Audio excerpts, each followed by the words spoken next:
Shelter থাকে বা cyclone centre, সেখানে আপনারা চলে যাবেন। বিশেষ করে বয়স্ক এবং বাচ্চাদের সেখানে অবশ্যই নিয়ে যাবেন। আর আপনারা আপনাদের সঙ্গে রাখবেন।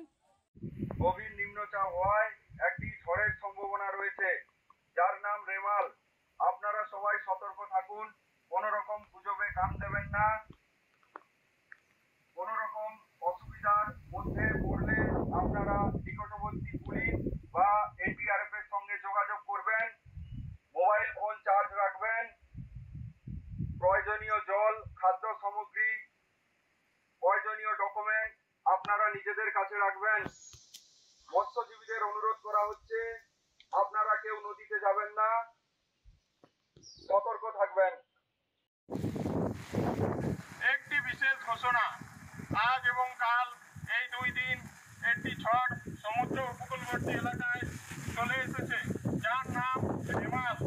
গ্রামবাসীদের জানানো যাচ্ছে যে আপনারা এই 2 দিন সমুদ্রের কাছে যাবেন না এবং সরকারি আশ্রয় কিংবা সাইক্লোন সেন্টারে গিয়ে আশ্রয় গ্রহণ করুন।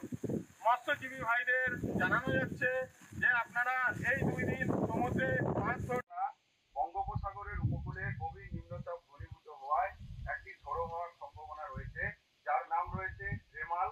আপনারা সবাই সতর্ক থাকবেন। কোনো রকম অসুবিধার মধ্যে পড়লে নিকটবর্তী পুলিশ স্টেশন, আপনাদের সামনে সাইক্লোন সেন্টারে এনডিআরএফ উপস্থিত, এদেরকে জানাবেন।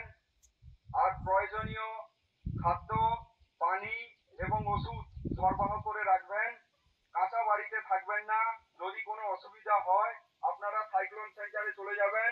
ধন্যবাদ।